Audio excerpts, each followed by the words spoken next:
Reads like this from the English Standard Version, Exodus chapter 1, beginning at verse 22.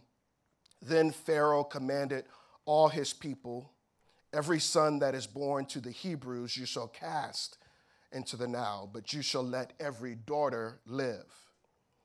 Chapter 2, verse 1. Now a man from the house of Levi went and took as his wife a Levite woman. The woman conceived and bore a son, and when she saw that he was a fine child, she hid him 3 months. When she could hide him no longer, she took for him a basket made of bulrushes and daubed it with bitumen and pitch. She put the child in it and placed it among the reeds by the riverbank. And his sister stood at a distance to know what would be done to him.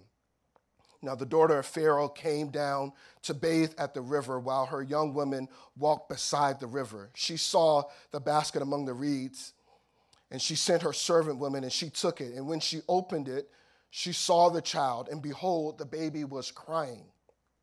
She took pity on him and said, "This is one of the Hebrews' children."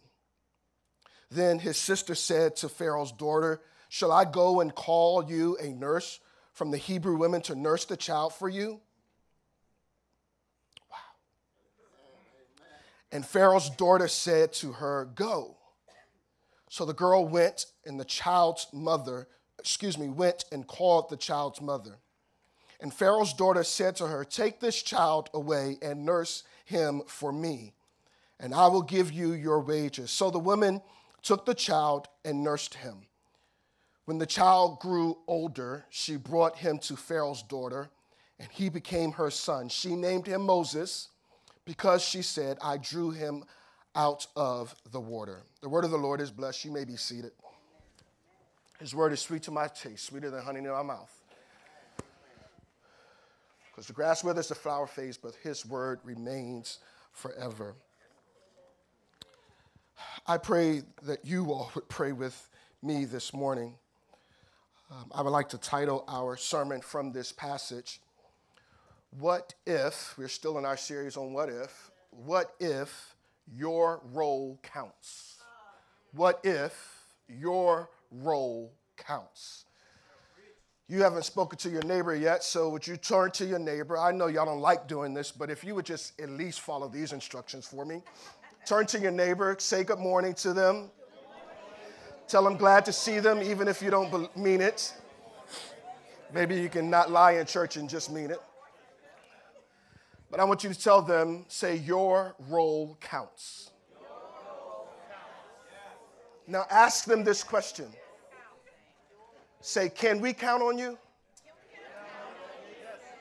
Turn to your other neighbor, ask your other neighbor, say, can I count on you?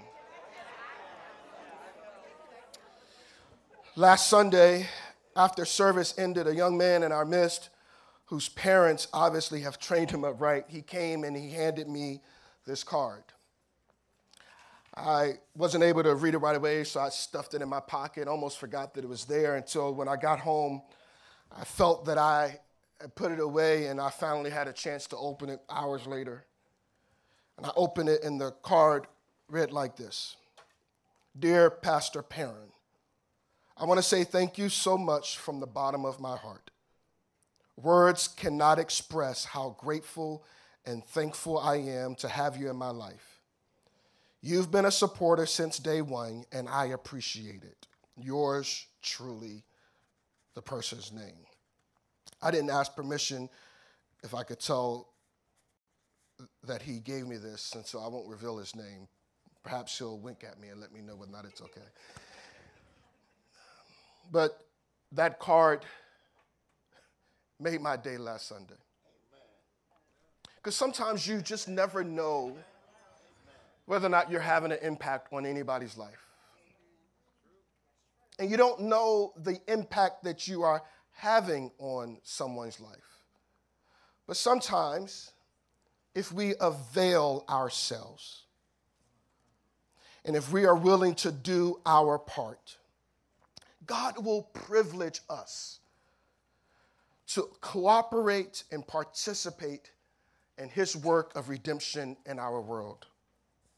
In fact, that's what Reverend Dr. E.V. Hill did for his friend Al Patterson in the early 1960s. This Al Patterson, also known as Reverend Dr. A. Lewis Patterson, he would go on to become one of the most famous preachers of the black church. And he would pastor Corinth Baptist Church for about 45 years in Houston, Texas. He is, last Sunday I ended the sermon with my favorite preacher ever, Reverend Dr. Gardner C. Taylor, Reverend A. Lewis Patterson, and my second favorite preacher ever. And I wish you could hear Reverend Dr. A. Lewis Patterson tell in his own words, in his suave, raspy yet debonair voice with this slight southern drawl in it as he leans back and he speaks of this chance encounter and moment that in his words changed his life with his friend Reverend Dr. E.V. Hill. He begins the story by talking about how they had not seen one another for about 11 years since they were attending Prairie View A&M in Texas together in the 40s. But he learned through a newspaper article that Reverend Dr. E.V. Hill had started pastoring Mount Zion Baptist Church in Los Angeles at just 27 years old. And so A. Lewis Patterson had recently moved to Los Angeles, and when he read that in the paper, he said to himself, I think I'll go over and check him out. So he decided to attend Mount Zion, but initially when he began to attend, he would sit up in the balcony without letting Reverend Hill know that he was there. But he says Reverend Dr. Hill's preaching was meaningful and it was helpful. And so he kept coming back. One Sunday, he decided to send word through Reverend Dr. Hill's secretary, and he said, just tell him that Al Patterson was here today. I don't want to disturb him because I know he has a lot going on, but I just want to let him know that I was here. And so his secretary sent word back to the office, and while Reverend Dr. A. Lewis Patterson was going to his car in the parking lot, he heard Reverend Dr. E.V. Hill chasing after him saying, ow, ow, ow. Eventually, A. Lewis Patterson would slow down and turn around, and they would begin chatting for a little while. A. Lewis Patterson says that Dr. Hill said to him, man, how you doing? It's been a while since we've seen one another, hasn't it? He said he let him know, yeah, it's actually been over 11 years since we've seen one another. Then he hit him with the same question again, the question that Dr. Patterson said changed his entire life. He said, Al, how you doing, man? Dr. Patterson said, he responded, man, let me show you how I'm doing. And he turned around and he pointed to his brand new Wildcat Buick. It was beige on the bottom, he said, with a white vinyl top on the top, and then he had bucket seats in it. And he looked and he pointed to it and he said, this is how I'm doing. But he said Dr. Hill never changed the expression on his face. And he simply responded by saying, I didn't ask you what you have. I asked you, how are you doing? And Dr. Patterson said that although he didn't say it in that moment, he was not doing very good. He was empty. He was lonely, and everything else that comes along with that. But he said after that chance encounter, he went back home and he got on his knees and he committed his life fully to Christ and fully to Christ's cause. Because of that chance encounter, it would be the turning point of his life. But what if Reverend Dr. E.V. Hill had been so preoccupied with all that he had going on, growing one of the largest churches in America at that time, that he did not have time to go out and to rush to track down his long-lost friend to ask him, how are you doing? It's amazing, not only how, but who God can use to turn a situation around.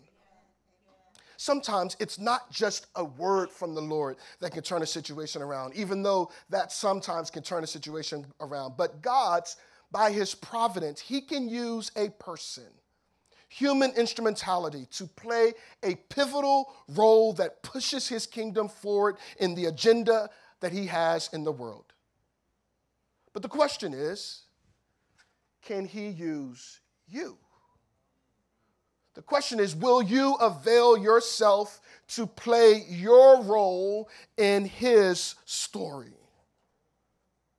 This is what our passage this morning urges us to consider.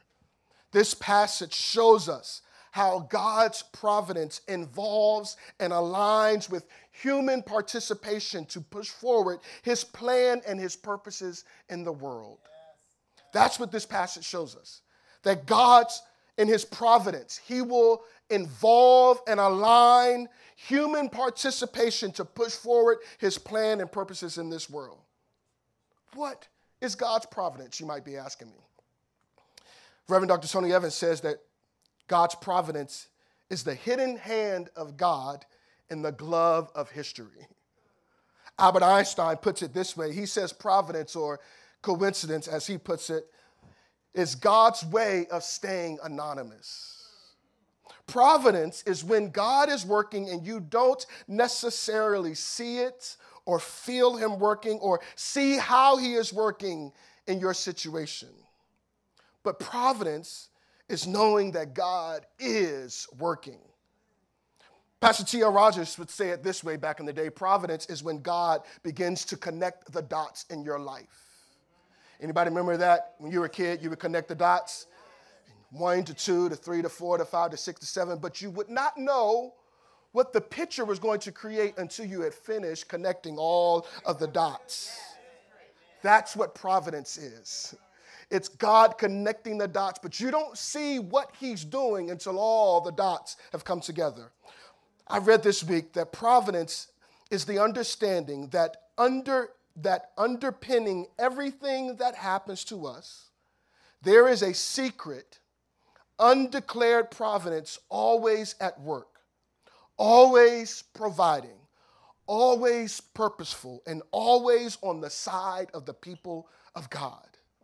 It's important to recognize this reality of God at work as we approach our passage this morning, because not only do we need to acknowledge and see God's providence that is at work in this passage, but we need to acknowledge and know that God's providence is at work in our own lives too.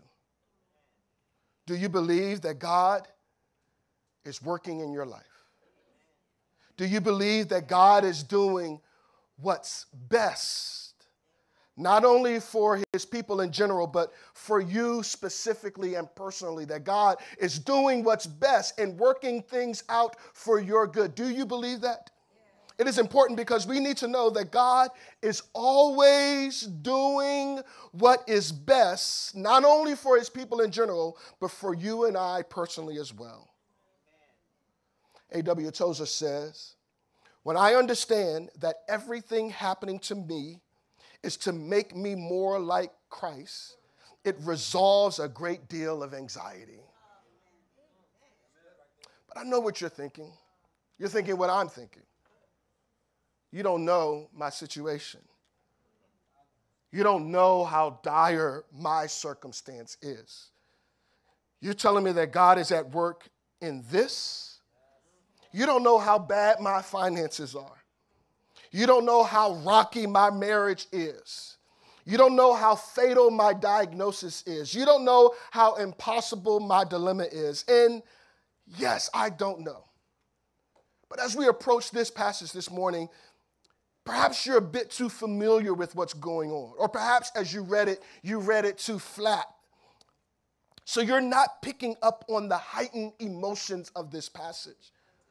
Because in this passage, baby boy Moses is in a very dire situation.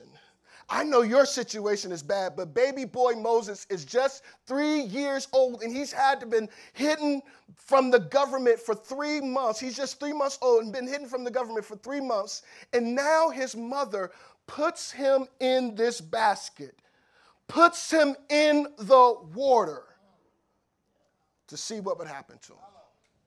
Not only could he possibly drown in this river, but there are crocodiles in this river, and he could potentially get eaten up by the crocodiles. This is a dire situation for Moses. His life is at risk of being snuffed out before it hardly ever starts. And his mother's only recourse is to put him in a basket and put him in a river and see what would happen. But guess what? Neither of those things happen. He doesn't drown. He doesn't get eaten by crocodiles. Something worse happens. He gets found by the king's daughter who's trying to kill him. So he doesn't drown. He doesn't get eaten by crocodiles. He winds up in the hands of the person who really can kill him. This situation seems impossible. But what we see is, even in this situation, God is at work. See, Pharaoh, the king of Egypt, he is still after the baby boys of the Hebrews because he's afraid that the Hebrews will continue to grow and eventually that they will, as they continue to grow, that they would take over and become in charge in Egypt. He's so afraid of this minority group that he is trying to figure out whatever he can to keep them oppressed and keep them suppressed and to keep them in their place. But no matter what he does, every plan keeps failing. It started in the last chapter. He tried to force them into labor. That did not work. Hard labor didn't work, so he forced them to be enslaved. And so he just kept trying to put his thumb on them. But the more he tried to put his thumb on them, the more they grew. And so then he eventually creates this law. He wants the midwives of the Hebrews to kill every baby boy as soon as they are born. But this plan doesn't work either. It's like everything that Pharaoh throws at these boys, nothing sticks, nothing works. It's because Pharaoh doesn't know that even though he's trying to do everything he can to kill them, God is doing everything he can to keep them alive. And as long as you're on God's side, it doesn't matter what the enemy tries to throw at you, his plans will not, cannot, never work.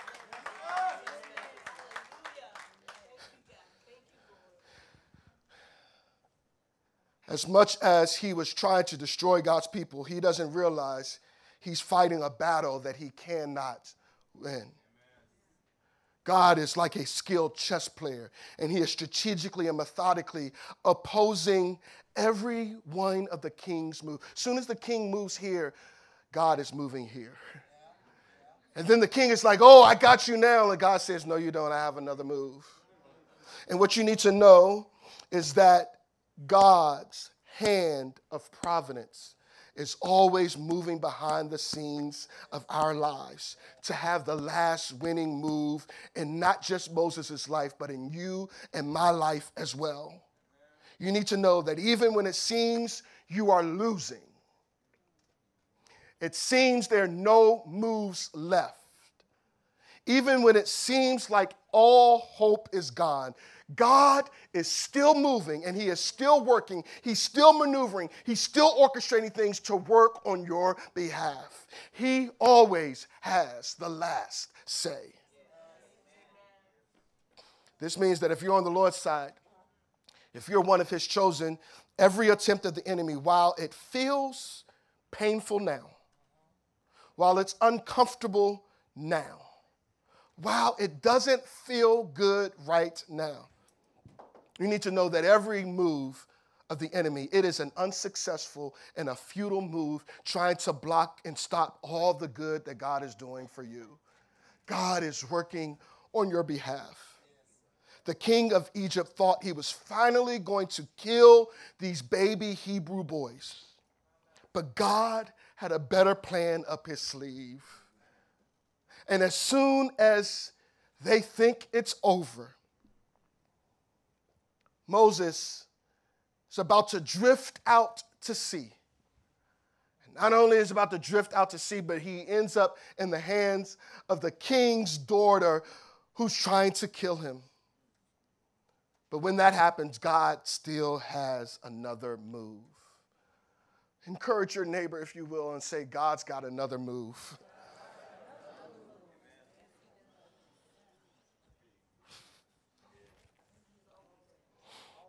You don't see what he's doing. You don't see what move he has to make. You don't see what he sees, but he's always got another move. He always sees what is in your future, and he's moving and he's working on your behalf. I know it feels like you're in a corner all by yourself and there are no moves left to make. But God always has another move. He always has another move. Oh. But what we see is brought out in this passage isn't just God's providence, but also the women who participate in God's plan. We see God uses Moses' mother, Pharaoh's daughter, and Moses' sister. He uses a mom, a daughter, and a sister, and they all play a pivotal role in participating in the plan and the purposes that God has in store for Moses' life. See, we need to make sure that we don't overlook how God uses people to participate in his plans and his purposes. This is important so that we don't overlook who God is using in our lives, but also so we don't overlook how God wants to use us in someone else's lives. God has placed people in our lives for a reason. We are crossing paths with people for a reason. It is not by chance. It is not by happenstance. It's not by coincidence. And they have a role to play in our lives. But we also have to know that we all play a role in somebody else's lives, because all of our roles count. I think about the people who played a role in my own life. I was thinking this week, when we were at St. Stephen's, my dad, before he started Triumphant, he pastored St. Stephen's Baptist Church, 9th and M Street, Northwest, and 6th and M Street, Northwest. I'll never forget, I don't even remember the guy's name, but there was this guy. He was the nicest guy, and I look forward to seeing him every Sunday. You know why? He would take a bunch of the kids out with him to his car, and he would always have bubblegum in his car. He made us want to come to church every Sunday, even when we didn't want to, because we knew after church we was going to get some bubblegum. I just remember as the bubblegum man. But I thank God for that bubblegum man. He played a vital role because it made my appetite just wanting to taste what God had in store. I woke up every Sunday morning just with this taste in my mouth. Maybe that's why I know that David says it's true. Taste and see that the Lord is good. Let me tell you what he tastes like. He tastes like pink bubblegum.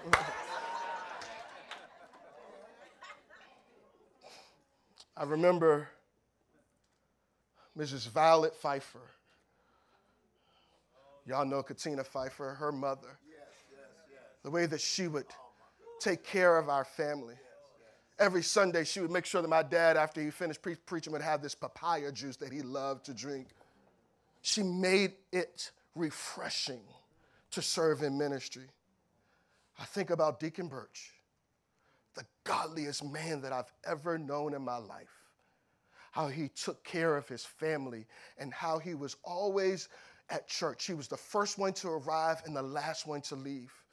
He lived an impeccable life, and I'll never forget Deacon Birch. I don't know if you've ever considered the people that played an important role in your life. Because not only do I remember the Christians that played an important role in my life, but I also remember some non-Christians that played important roles in my life. They didn't know that God was using them to have an influence on me that would send me to a different trajectory in life. I'll never forget Mrs. O'Mara, my 12th grade English teacher. When I started the year in her class, she told us it was going to be hard, but I didn't know how hard it was going to be. And midway through the year, I was so mad at her. It was so hard. I thought that she had something out again. I thought that she was racist. I had my parents come up to the school and everything, accusing her of racism. She said, "I'm not racist. I'm just trying to prepare you for what's next." By the end of the semesters, my D's had turned to C's to B's. I never got A's. But when I got to college the next fall, I had an English professor who said, "Where did you go to school?" And I told him, and he said, "No wonder." He said, "Whoever your teacher was, they prepared you well because this class is a breeze for you." And I have Mrs. O'Mara to thank for that, because God not only will use Christians, but he'll use some non-Christians to set the trajectory of your life as well. But our roles count. What if we don't play our role? What What if we stay on the sideline of life and never get in the game? What if we think, oh, I don't have that role. I'm not the one to take the game-winning shot. But you don't know that your role causes confusion so that the person who does take the game-winning shot can take the game-winning shot. Every role matters. It's like a story of this couple who in the Midwest, in corn country of the Midwest, one day their young son snuck out the back door and went into the cornfields, and they looked and looked and looked and could not find their young son. They tried to comb all of that tall cornfield wheat, and they walked in between and tried to look for him and could not find him. The next day, somebody from town said, why don't we, instead of going on our own to look for him, why don't we all join hands and comb this cornfield together? They all joined hands, and they walked through the cornfield together, and eventually they found the young boy. But they said that when they got to the father and the young boy was in the father's hands, he was crying because the young boy had died in the cold of the night. And the father said, what if he had joined hands sooner? Who could we save that has snuck out the back door? And if we would all play our roles and join hands, who could we keep from death? Who could we keep from hell? Who could we keep from being eaten up by crocodiles or drowning? Who could we save? That's what Moses is doing. He's potentially about to drift off. Who do you need to catch that might be, they've started to drift away? They're drifting down a path that you know it leads to nothing but danger and destruction. Who do you need to text? Who do you need to call? Matter of fact, I know I wanted to tell y'all to turn y'all phones and put them on silent right now, but I actually need some of y'all to take your phone out because there might be somebody who you need to ping, you need to ping, you need to text, you need to email, you need to send them a note and say, I'm thinking about you. Where are you? How are you doing? Because we've got to catch people before they drift off. That's what these women did. They caught Moses before he drifted off. And I know it's Women's Sunday next Sunday. And for some reason or another, I wasn't invited or asked to preach for Women's Day next Sunday. But I do want to take this time now to encourage the women here and tell you that God is using women even if you avail yourself. Matter of fact, God has always been using women in his story, hasn't he? Women have always been an integral part and important and a necessity in God's plan of redeeming his people. He worked through Eve. Even after she had lost her son, she said, perhaps God gave her Seth and appointed for her another offspring that would save God's people.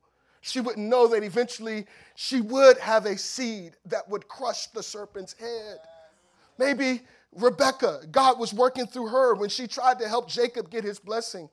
God was working here through Moses' mother before he would drown. God worked through Rahab such that she would be the prostitute to hide out the spies so that Israel would be able to get into the promised land. God used Ruth, who said to Naomi, I'm not going to leave you. And God eventually hooked her up to Boaz so that they would give birth to a king that would give birth to the King of Kings. God used Hannah when she cried so much people thought that she was drunk, that she was crazy, out of her mind. But the Lord gave her Samuel, and she gave it back to the Lord. God used Deborah when she was trying to tell Barak, you should actually go ahead with this plan. But Barak said, no, I'm too scared. And so she said, all right, I'll do it. I'll woman up and do it. God used Bathsheba after she was taken advantage of by David. She would eventually give birth to the son of King David, Solomon, who would reign as king over Israel and be in the lineage of Jesus as well. God used Esther in that providential book of the Bible where his name is not even mentioned. God was using Esther that she would be in the right place at the right time so that at such, maybe just perhaps that God has put you in this place for such a time as this.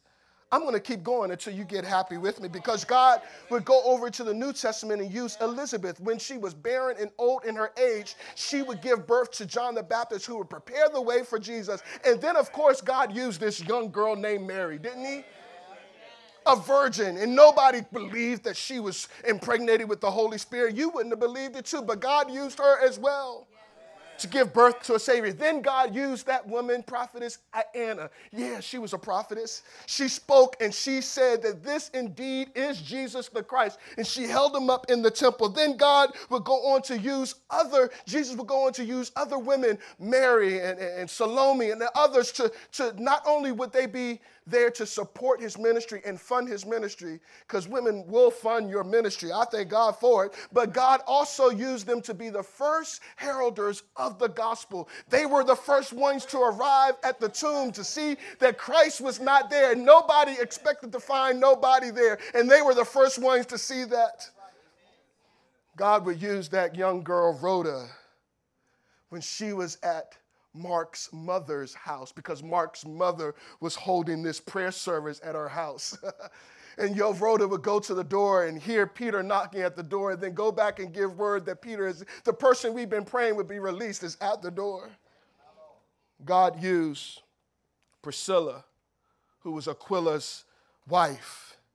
She was so good at theology that she was able to explain the way of God more accurately to that preacher Apollos. What do I say about Damaris and Phoebe and Lydia? What do I say about Timothy's mother and grandmother? But not just in the Bible. We think about how God used Harriet Tubman and Sojourner Truth and Rosa Parks and Coretta Scott King and Ella Josephine Baker and Shirley Chisholm and rest in peace, Sheila Jackson Lee. But God's been using some women in your life too. Because I thank God for Marie Rogers and Jenny Perrin. And I thank God for Mabel Rogers. And I look over there and I thank God for Val Jean Miller. And I thank God for Crystal Floyd. I thank God for Pastor Tanya Williams. I thank God for Sakithia Rogers. I thank God for Nellie Mason. I thank God for these women that God has placed in our lives and that have been used by God to push us into the plans and the purpose that he has in our lives. What did these three women do? First of all, Moses' mother, she did all she could to protect Moses. She did everything that she could to protect Moses. It's interesting, in verse number 2, it says, the woman conceived and bore a son, and when she saw, there's so much here, I don't have time, but when she saw that he was a fine child, she hid him 3 months. This is the first thing. She looked at this boy. In the language here, fine child, the old King James Version, it says that he was goodly. It is the word that is used in Genesis chapter 1 when the Lord said, and there was, and he said that it was good. She saw that there was something special about Moses. And that's why we have to be careful, because we never know who is in our midst.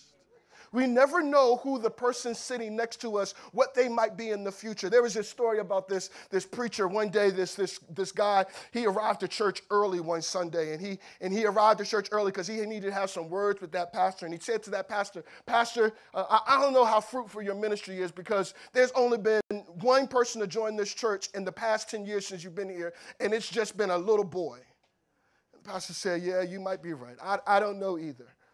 Years later, it would turn around that one boy would become a missionary to the entire continent of Africa and win millions to Christ, because you never know who is in your midst. Maybe just that one can be used by God to turn a whole continent around. Moses' mother, she hid him for 3 months. She waterproofed this little boat by covering it with asphalt and bitumen, whatever that is, and pitch. But I want you to notice this. You don't see it well. Actually, in the old King James, you can see it if you looked at it. It says she took for him a basket made of bulrushes. This basket, it is the same word. The word is only used twice in the Bible. It's the same word that Noah built his ark. It's an ark. And so she puts him in an ark of safety. It is to create imagery in the minds of the children of Israel and the Hebrews. When they would read this passage, they would remember this word where God kept Noah safe. Moses' mother put Moses in this same type of vessel to keep him safe, to keep him in the ark of safety. Somebody needs to know that there's still safety in the ark of safety. That's why you need to make sure that you're a part of a local church, because there is safety in God's ark. She did everything she could. She hid him for 3 months. She waterproofed this little boat. Then she also placed him in the reeds by the river's bank.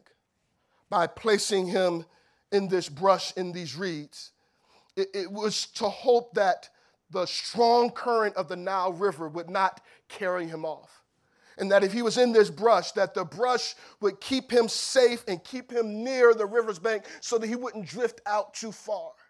She was doing everything she could as a mother to protect her son.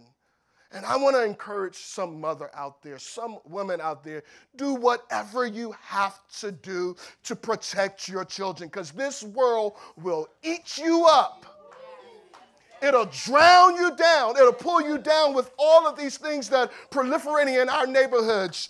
Weed and drugs and guns and screens. All of these things that are pulling our children down. You need to keep an eye on your children. Keep them close.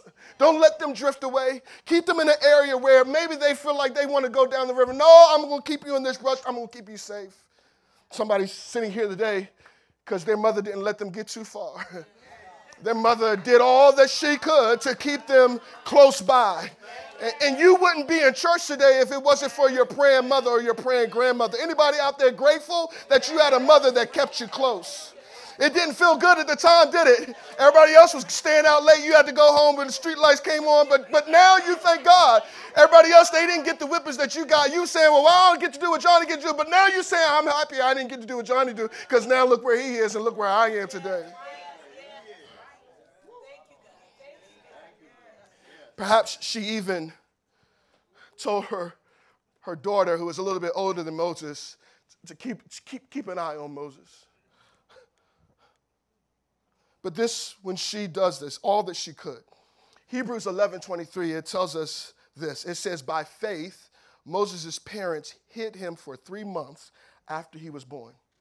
It's letting us know that when she did these things, she was placing more faith in God than fear in man. Because she knew that if she would hide this little boy, and that if his cries would be heard and somebody found out that she did not dump her boy into the river to drown, that she could die.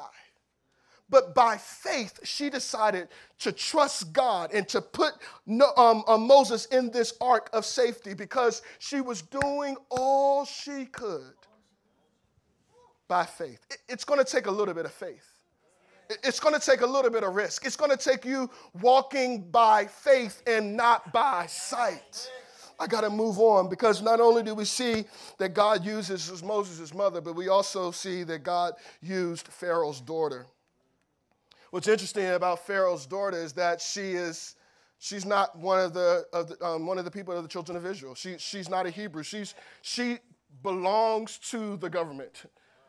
She's a part of the empire structure.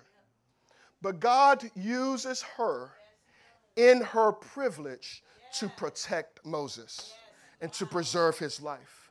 And this is important, because maybe you don't have all the wealth in the world, but the person next to you might. And maybe you need to use some of your privilege, some of your affluence, some of all that money that you have saved up in order to help somebody else out. What's interesting to me, though, is, if I could speak truth to power this morning, is that in the passage before, it deals with this idea of taking life as soon as it comes out of the womb. And some even would argue the life inside of the womb. But what is interesting is how God uses the empire and those in places of privilege and power to also preserve the life outside of the womb. Because we can't just say that we are pro-life if we're only concerned about life inside of the womb, but we're not concerned about life outside of the womb. We need to be concerned about the life from the womb to the tomb. And God uses a woman in position of power and privilege to take care of the baby outside of the womb too.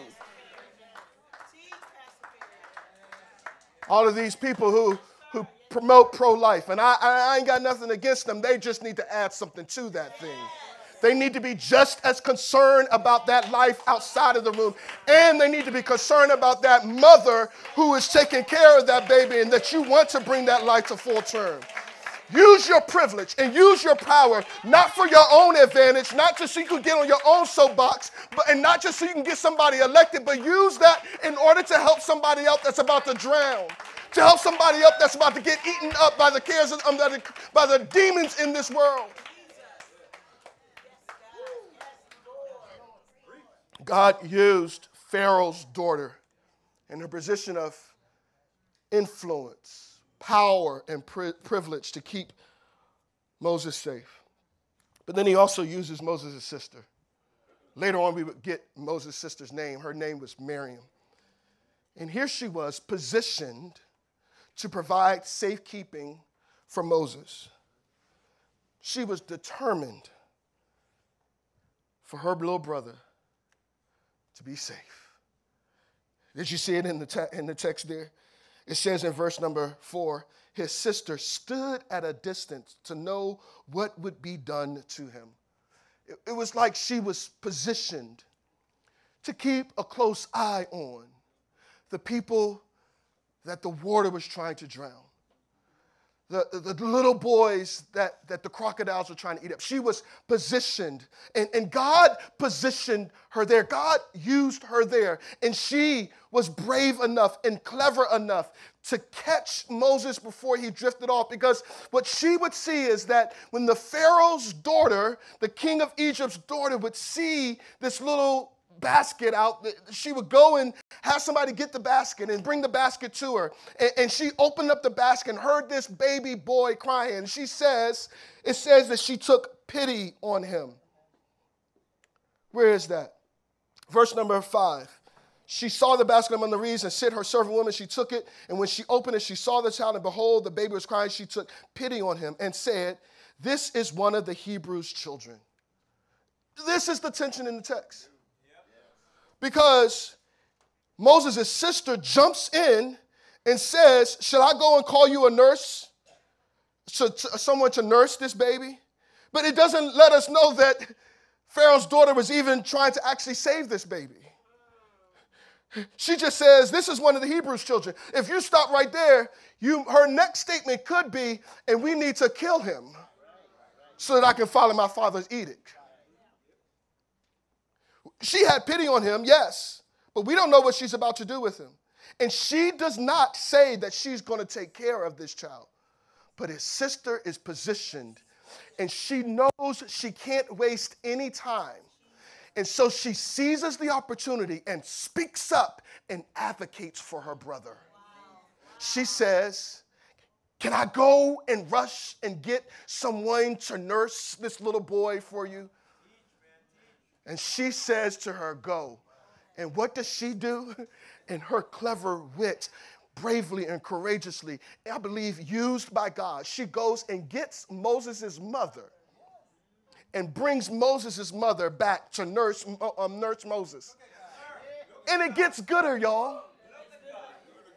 Because then when Moses' mother comes back to nurse the little boy, the Pharaoh's daughter says, now listen, I want you to take this little boy and nurse him until he gets of age, and I'm going to pay you for taking care of him. Here it is, y'all. Won't God turn a situation around? See, I know you're waiting for that. I'm waiting for that to happen in my life too. But I just want to let you know that God is always working behind the scenes, and he will turn something that somebody tried to use to kill you and actually use it to make it for your good.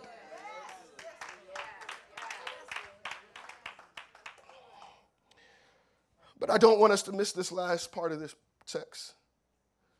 Because after she takes the child away, we see in these last few verses when his sister promptly seizes the moment, there's a time element in these last few verses. And it's to help us to understand that we don't have time to waste. Moses' mother comes back into the picture, and she nurses Moses. It's believed that the time to nurse a young boy would be 3 or 4 years. I think that she was letting him hang on probably to 4 or 5 years. But she knew she only had a little time with Moses. And so she decided in that 2 to 3 year window that she had, she was going to pour everything that she had into Moses because she knew she did not have a lot of time. And I want to make us to sense the urgency among us. We don't have time to waste. We need to start now. Who do you need to call right now? Who do you need to check on and visit right now? We need you to do your part. We need you to know that your role counts and that we are counting on you.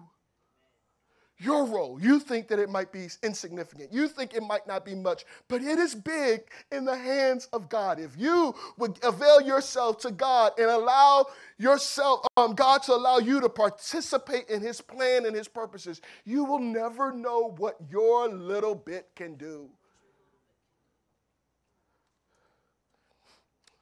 Anybody ever heard of the Chicago fire in the 1800s?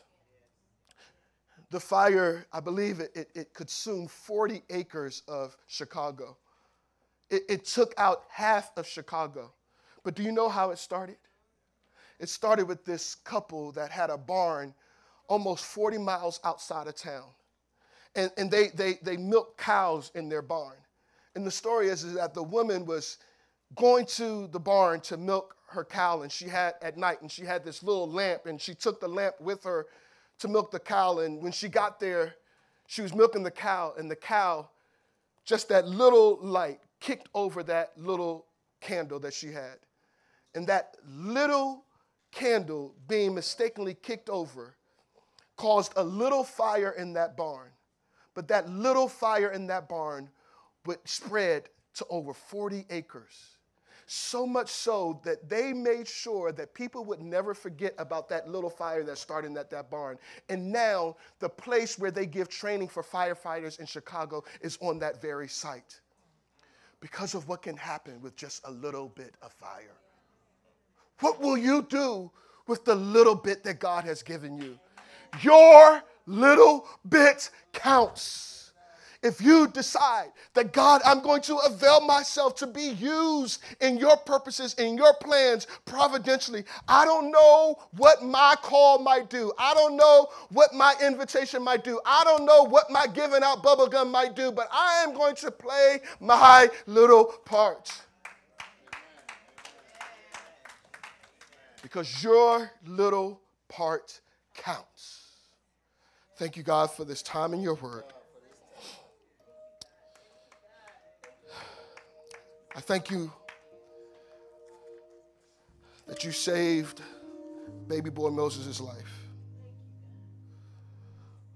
But it's also a picture of how you would save Jesus' life when he was under the threat of Herod as well. And that just as Moses would lead the children of Israel out of bondage into the promised land, so too Jesus leads us out of the bondage of our sin into the promised blessed eternity with you. Thank you for using these 3 women. And would you help us to do our part and to know that our role counts as well. In Jesus'